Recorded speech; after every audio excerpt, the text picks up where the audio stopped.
Hi dear viewers. Today I'm joining a conversation with Cyrlene Braithwaite.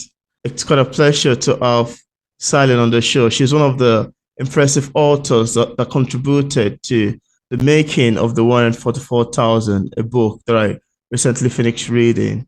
And it's a pleasure to have Cyrlene on the show today. How are you doing, Cyrlene? I'm fine, just getting over a cough and a cold. Mm. So I'm fine. I'm good. I hope Yeah, everybody's it fluttering in the life. Yeah, it's amazing to have you on the show. I haven't read your amazing story in the making of the 144,000. I'm so excited to have you on the show today. Thank you, and it's a pleasure to be here. Yeah. So, Silent, you are one of the authors that contributed to the novel titled The Making of the 144,000. And there you have an amazing story that is titled Trials and Tribulation, which was absolutely pulling and emotional to me. I know Oh that wow. this is a real life story, but I would like to ask you, why did you choose to write this story? What was your aim with this? Um, it's like I've been like a lot of my friends from very young, as I was going through different things, they were saying to me that, it's just unbelievable the kind of things I've been through and I should write a Hmm, book.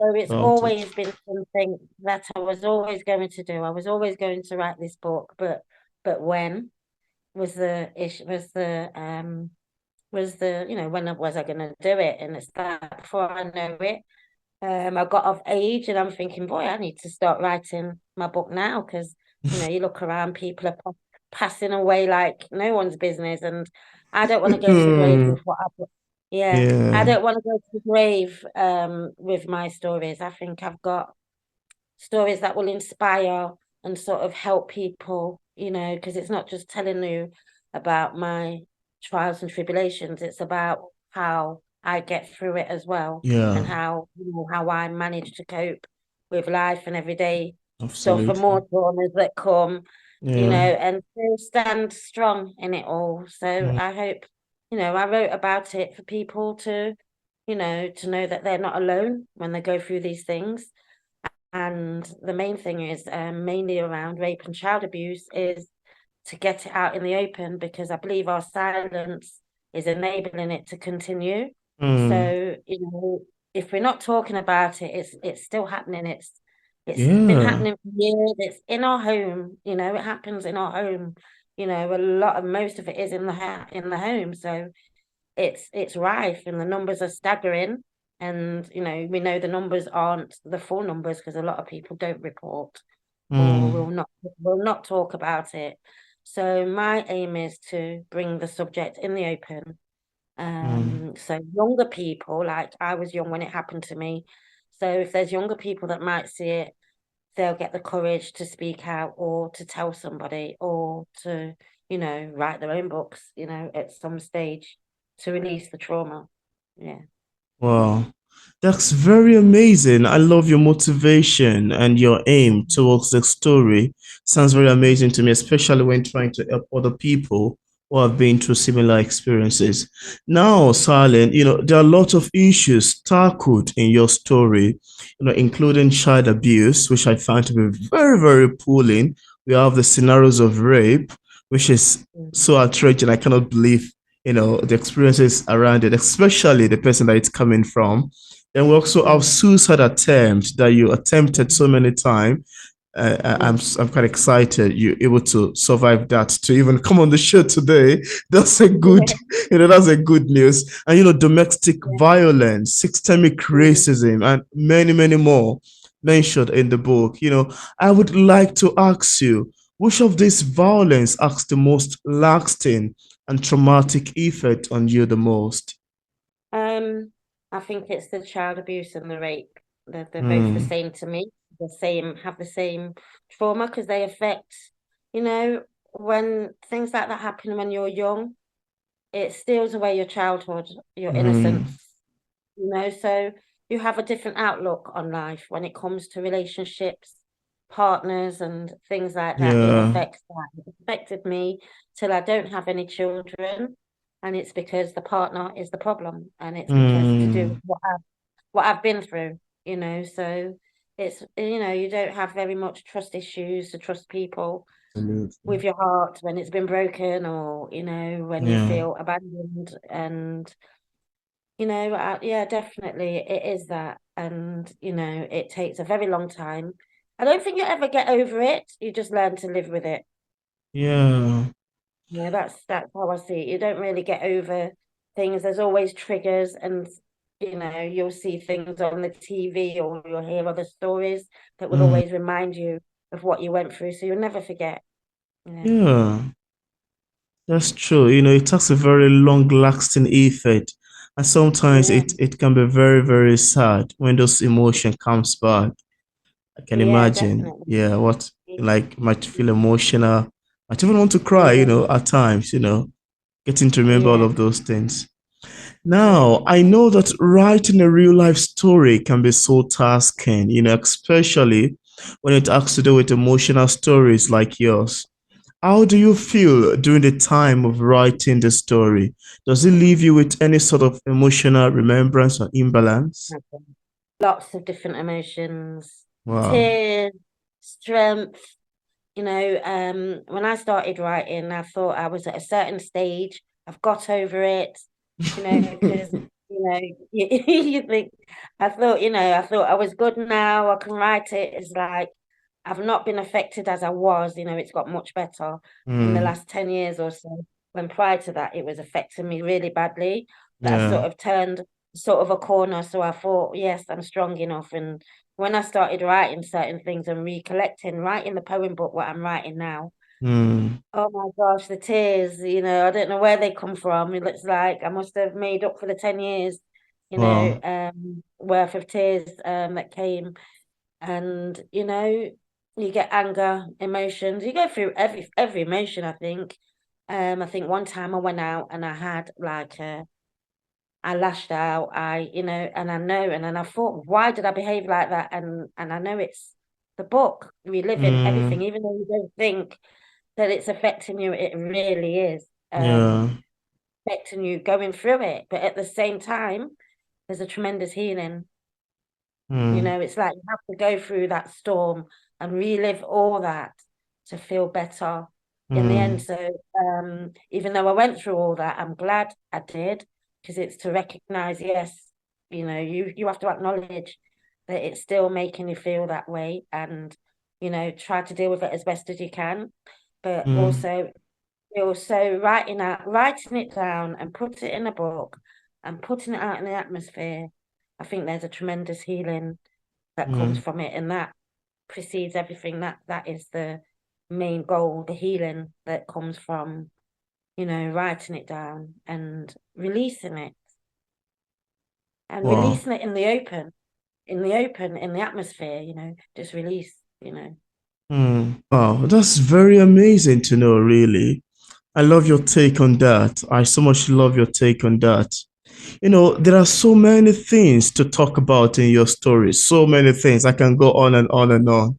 But let's start with your experience with racial discrimination, which I found a Yeah. slight humor in when you wrote that. Mom, mom, mom, even the bees are racist. When I read that side, I boxed into laughter. I couldn't believe it. I was like, oh my goodness, I've been reading something very sad since morning, but this makes me laugh. You know, Yeah. that got me Yeah. laughing so hard. So Yeah. Saren, what was it like to grow up in an environment that is so racist, an environment that is full Yeah. of such kind of hate towards the color of your skin? Plus, I would like you to answer this question considering your age as at that time, consider the fact that you were young and very Yeah. innocent as at that time. Yeah. Yeah. I think we moved to this new area when I was 7 years old, and we're unpacking. We've come from, an area where it's quite mixed, Mm, black area. And then we moved to an area. I didn't know it was racist at the time, but the first day we're unpacking, and my mum's sending me to the fish and chip shop because okay. there's no cooking going on the moving in day. So she says to me, just walk straight up the road. It was one long road. She Yeah. says, mind how you cross the road, and there's a chip shop right opposite our house, but it's Yeah. really far. So Yeah. it's just one straight road and cross, but this road has a lot of roads coming towards it. So I'm Mm, walking up. got to the last corner, and six girls walked around the corner. I'm not very tall, I'm short. And the girl my size, I had my Mm. hair plaited, and I think I had beads on my hair. Yeah. So my hairstyle would have stood out. I used to have, my mum used to always plait my hair and put beads on it Yeah. and things. So she walked up to me. She didn't know me. First time I've seen her, and she said she wanted me. She's got a gripe with me, even though I haven't done anything. And I was there and she was talking. There's six of them. I'm thinking, what is going on here? Because, you don't know me. Why are Yeah. you just picking on me? And Yeah. there's six of them. I can't defend myself against six of them. And she was just going on and on and on. So I said, well, I'm going to the chip shop because my mum's waiting for me, Yeah. and they're all hungry at the house waiting. So I've got the job to get the food. So I said, I've got to go chip shop for my mum. So I crossed over the road, went into the chip shop, and I've ordered the food, and I've looked out the window, and I can see that they're egging on the girl. And I'm thinking, what am I going to do?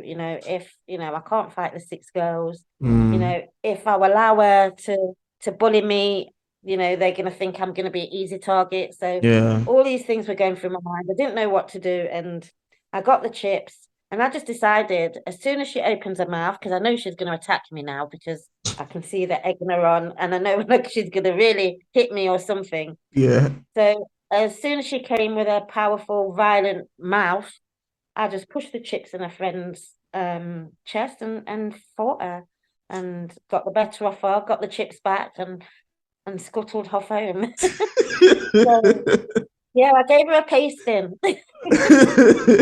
And her friends didn't join in. Oh, And that seemed to be, I started school there, and that seemed to be every day. wow. It was like I was the only black person in my year, and there's about three or four people in the whole school. So it was like, you stood out like a sore thumb. And, they had a green patch outside the school gates where the fights happened after school. And for the Mm. first 3 months, I was on that green patch. At first, I wasn't fighting at school because I thought my mum's going to tell me off. My mum didn't send me to Yeah. school to fight. But I was getting sort of bullied, getting called the names. I didn't care about the names because they could call me what they want, but it's to Yeah, put your hand on you. absolutely. If to put your hand on you, that's a Yeah. different thing. So I went to my grandmother's house, and I told my grandmother, I said, Grandma, they're saying this and they're doing this at school, they're pushing me and whatever. My grandma said to me, if anybody lick you, don't matter what they say, that's fine. Let them say what they want. But if anybody lick you, lick Mm. them back twice as harder. So from that day, when my grandmother told me that, it's like I had the green card.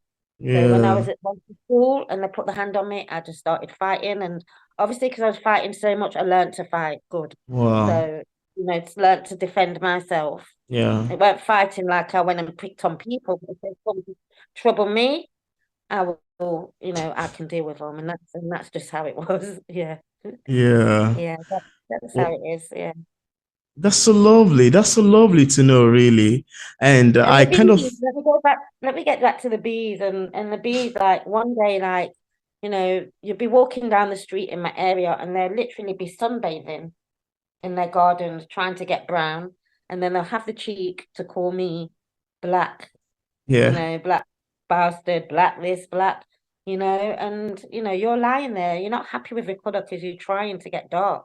Why are you sunbathing if you're not, if I just say my tan's all year round, and yeah, I'm very cheeky girl, so I've got the gift of the gab, so I have an answer for everything for them. So yeah, yeah, that's how it was. You just had to defend yourself. You just couldn't back down. I didn't like fighting at all, mm, but I couldn't show no sign of weakness because if I did, I yeah, think I'd be the bully. They'd bully me every day, that they had to. absolutely. I had to fight till they had to respect me. Yeah, Absolutely. Yeah. that's how it was. Yeah, they had to respect me. They couldn't, they know they can't mess around Yeah. me. And then it You, started again with my younger brother came to school. So I had to mm, stop defending him, that's because he was great. going through what I went through. Yeah. With the Yeah. bees, one day I was riding a bike, and the dog started come in, and he was running after my ankles, so I had to lift my legs.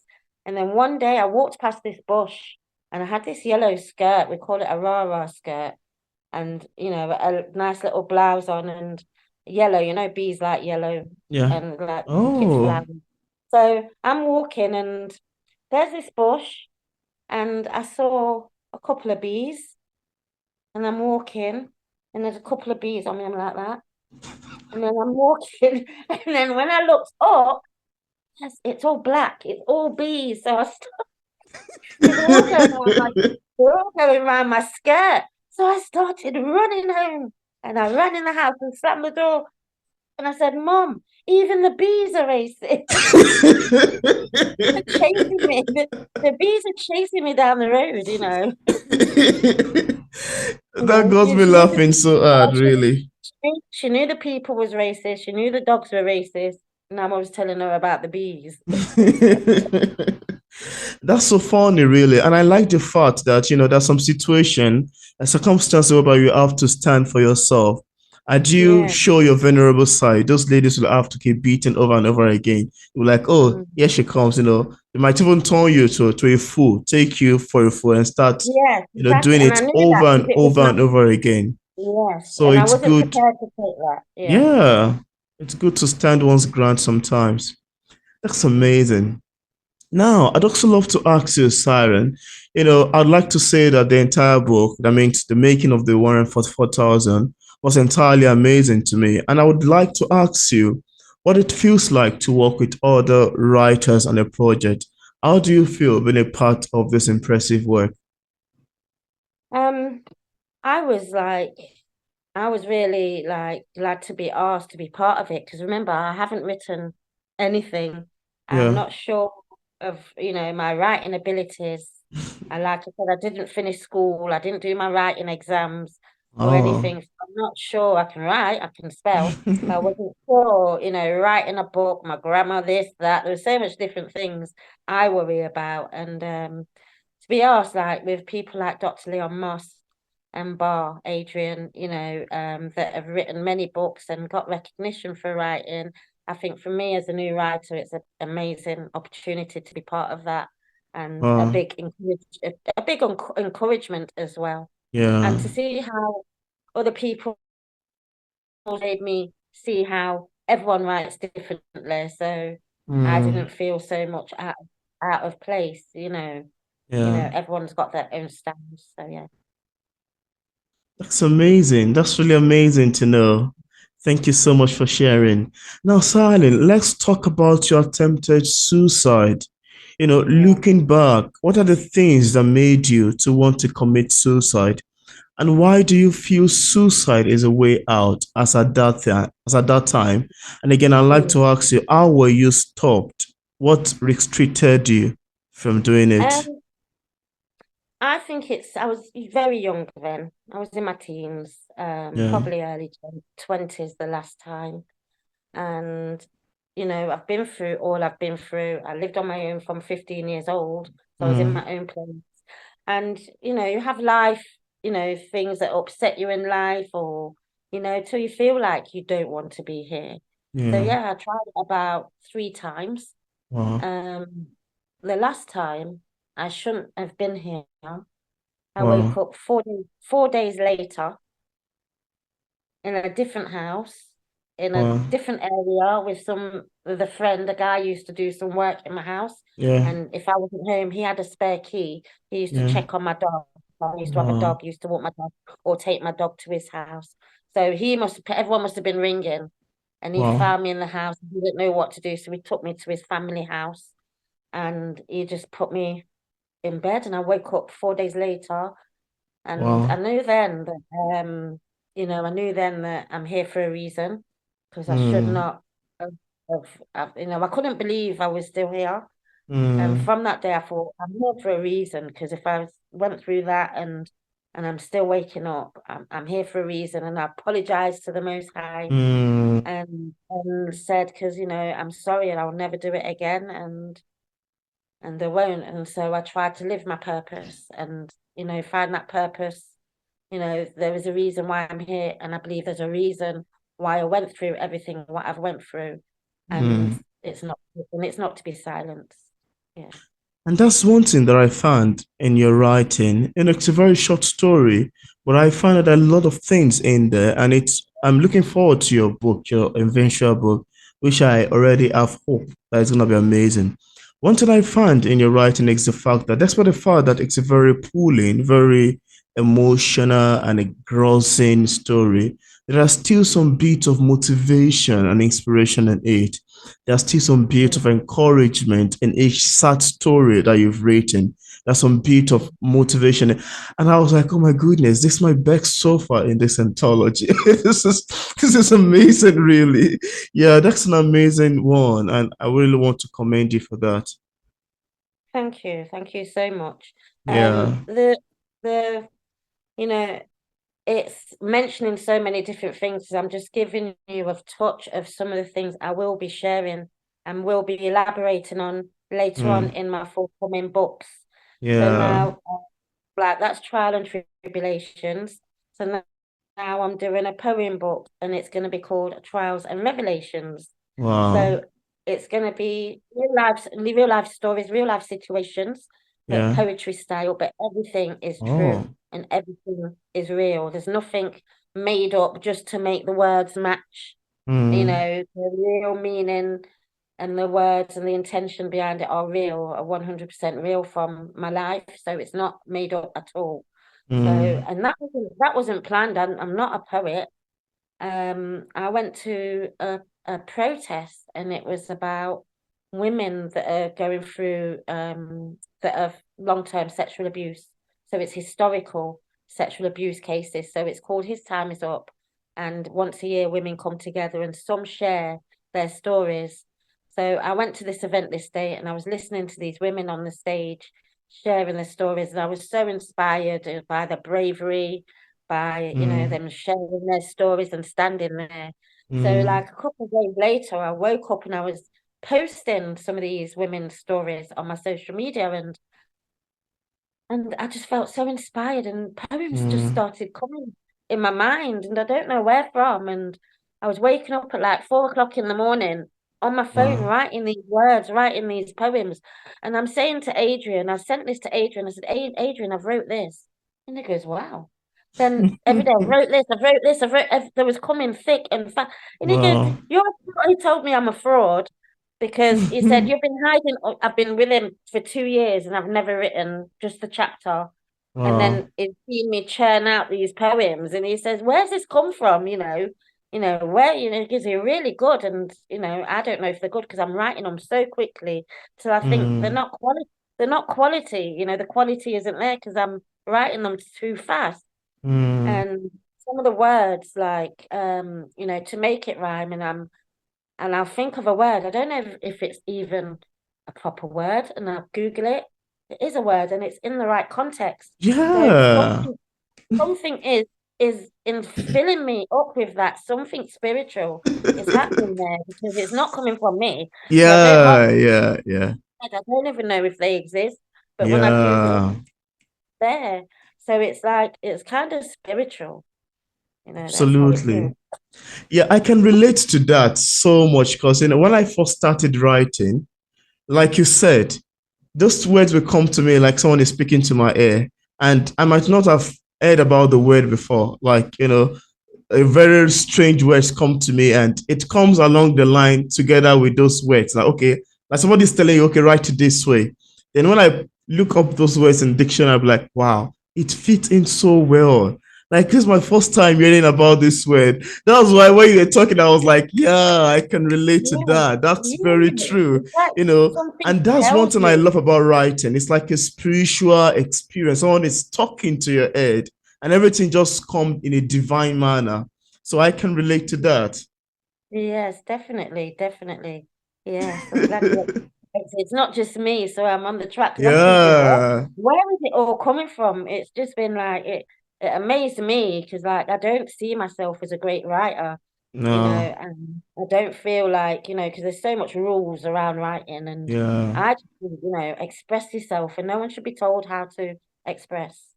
Well, And I love no, to add this that since it's coming in a dynamic manner, that means you are talented. You have a talent in writing.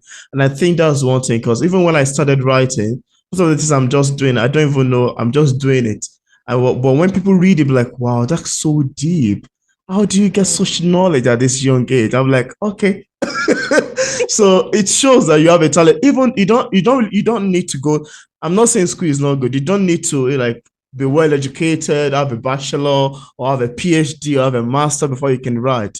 It doesn't work that way. Even if it's an ordinary SSCE, that's like a secondary school, high school Mm. certificate that you went, in as much as you can speak English and you have the brain, any words that comes to you, writing is not respect of, educational qualification. You can always write. It comes from the heart. It comes from the Yeah, mind. It comes from the soul. It's like a language coming from a divine place, like you said, spiritual. So it shows you have a talent in writing. I'm excited you've put that into place. And I'm so impressed with your book, really. To even have me saying that, I'm very impressed with it. And thank again, you. like one of the authors in the book mentioned that there are some trials and tribulation that teach you wisdom. There's some experiences you go through that allows you to learn more and be like a lifesaver when it comes to this angle. Yeah, so I love to add that too. Yeah, great. Thank you. Good. Now, also in your story, you mentioned being visited by a spirit that tries to trouble you in a sexual way Yeah. while you sleep. That's the Mm. incubus spirit. Now I know that some people may not believe that such exists, but as an African myself and as an ardent believer in spirituality, I believe it, but I would like you to tell us more about it if you would love to talk about that. Yeah. Yeah, definitely it's real. I didn't want to believe it was real when it happened to me. It was the last thing on earth I didn't want to believe. And my eyes are watering just talking about it. I Wow. didn't want to believe it was real, but and this is like, when you think you get over stuff. So this is like I've not had no trauma or no, thing from the rape or anything. Yeah. I had a car accident Oh. that nearly took my life, and I was feeling all emotions. It took them 4 years later to diagnose me with post-traumatic stress disorder, severe post-traumatic stress disorder from the accident. So when I wasn't diagnosed, I was feeling all these feelings, and all I could relate it to was my trauma, my rape, my abuse. Mm, So I was having counseling. I didn't know why I was feeling it. It was just a scary place that I was in after this car crash. I didn't understand why I was feeling. So, like I said, I hung on to the rape thing. I saw a counselor, and I wanted to go to the police station again and report the rape as well, mm, because that's how the feeling. I thought I need to report it again. yeah. So I think I went and reported it to the police station, and I think the same night or the next night, that's when I got a visit by this spirit. So I'm in the bed, and I'm on my side sleeping. I sleep on my side like that. And I woke up, and I've always had this thing where they say it's sleep psychosis when you're halfway in between sleep and you're awake and you can't move and whatever. But Yeah, they call it I've had sleep this thing. paralysis. Yeah. I've had this from a young girl, from when I slept at my grandma's. I used to be in between my aunties, and something's at the bottom of the bed. I don't know if I'm not looking, but something's at the bottom of the bed. And I'm trying to kick my aunts. I'm trying to nudge my aunts who are either side of me, and none of them are moving. They can't feel me, or I'm not moving really, but Mm, something's there. So I've experienced that off and on several times in my life. And this one came, and so I'm on my side sleeping, and I could hear something in my ear, like a devilish sound, but I could feel it like sort of climbing, and I could feel its hand around my waist and very slowly moving towards the front of me, my pants, my knickers. And as this is going, because I've had this stiff feeling for so many years, I know how to deal with it. So I go in within, and I say the Lord's Prayer. The Lord is my shepherd. I say the Lord is my shepherd. I shall not want. I yeah. start saying that internally, and that normally gets it off. So this thing's getting closer and closer to my front, and I'm getting angry. I can't move, but I'm angry now. I'm thinking, men have raped me off in real life. Do you think the spirit? I'm not allowing the spirit world to come as Mm, well. So mm, I started, I'm fighting, and it's like I came out of my sleep and I went, and because it's on my back, so I woke up and I swore at him, and you know, and that's when I woke up. So I sat in my bed. What is that real? Was it real? Was it a dream? Because this is mm, what we think. It was a dream, and maybe, because I reported it again, it's at the forefront of my mind. yeah. So I the next day I was at this Jamaican lady's, an elder, I call her my London mum, for dinner, and I said, Babe, I said, I want to tell you about my dream last night. And when I told her, she went, I duppy that, like Jamaicans are called ghost duppies.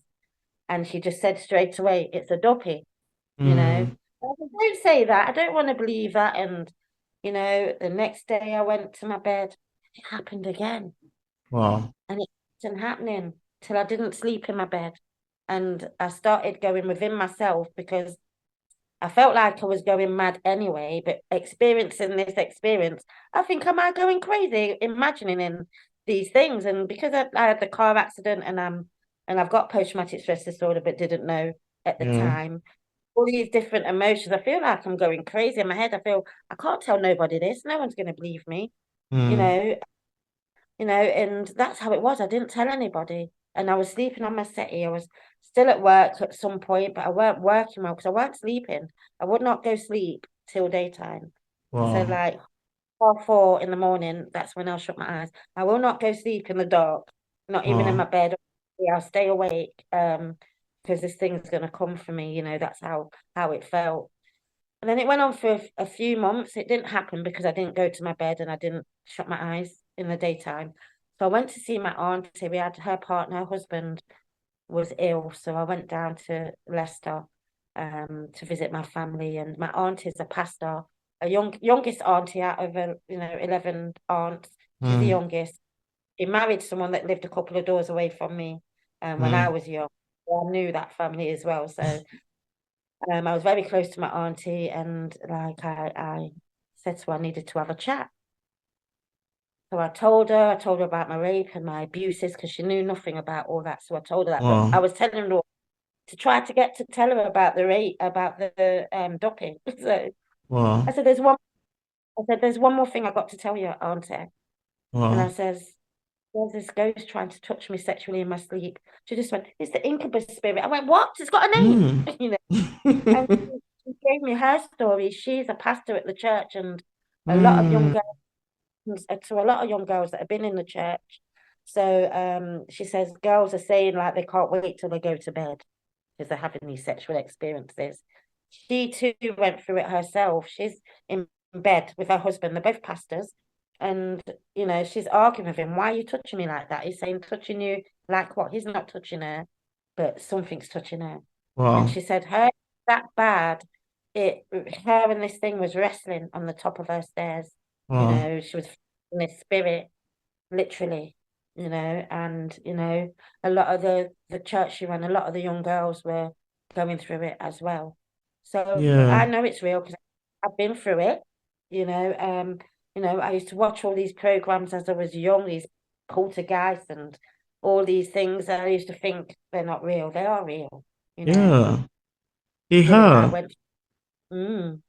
They are really real. As an African and as a Christian, I've read quite a lot of, I read a lot of books. I've read quite a lot about it. I've heard so much stories and the path also to deliverance through praying and, involving prayers for those evil demonic spirits to leave.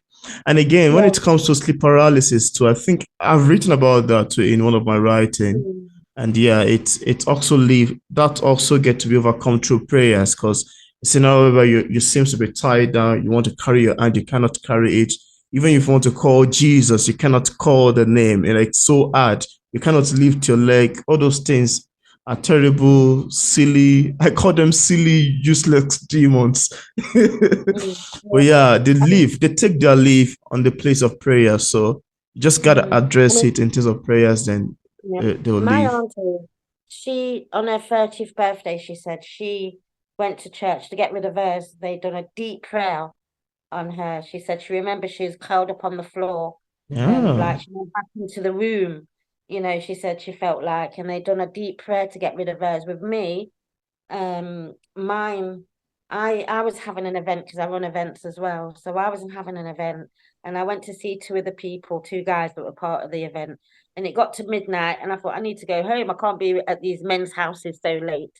But I Mm. was so exhausted and tired that I knew when I go home, I weren't gonna go sleep. And I felt like crying. I was just exhausted. And I ended up telling these two guys, but they didn't disbelieve me. They told me, Cyrlene, Wow. you got to tell it to get out your house. You got to throw salt. I said, I'm not throwing no salt in no corner or nothing like that. You're saying you got to tell it to get out. But what they did, they raised up an anger in me. So when I went home now, it was me and this ghost, me and this duppy. I picked up the Bible, I touched Yeah. the bed, the door, and I chanted Yeah. and I shouted, told her, get out my Get house. And I out. said, Absolutely. I'm sleeping in my bed tonight. And I did. And it's not come back Yeah. since. Yeah. That's So, one thing about the power of words. You never can mm, tell the kind of power that is in your tongue. Those useless exactly. demons, especially when they see that you are fearful. You want to go to bed, oh, Mm, you feel worried. Oh my goodness, they're gonna come again tonight. I'm mm. afraid. They'll love you being afraid. But when you exercise Yeah. authority and you declare prayer, it's gonna Mm. leave actually. Their Well, spirits, they succumb to words. Yeah, they actually have to leave. the only emotion left I had was anger because it was just so Yeah. emotional because you don't want to believe it. Is it happening? These things, Mm, for me, it was like, bloody, you see these things on TV. Am I really going through this? It messed with my mind. My auntie put me in touch with a psychologist preacher. So he was a preacher and a psychologist. So we had both, things. But I think ultimately you have to just do it yourself. And with me, mm, it had to come from me, to deal with it. And I think it came in the first place because I was talking about the rape. I'm not supposed to talk about it. And I get throat problems, so I feel like it's trying to prevent me from speaking. That's why I need to speak and push through and talk about my stories because it doesn't want me to talk. And that's how I feel. Yeah. yeah. That's amazing, really. I love that. And I was gonna ask you too, how far have you gone with the full-length book that you're working on, and when should we expect it to be released? It's not a full length book, like I said. I'm doing a poem book. That wasn't planned. Yeah.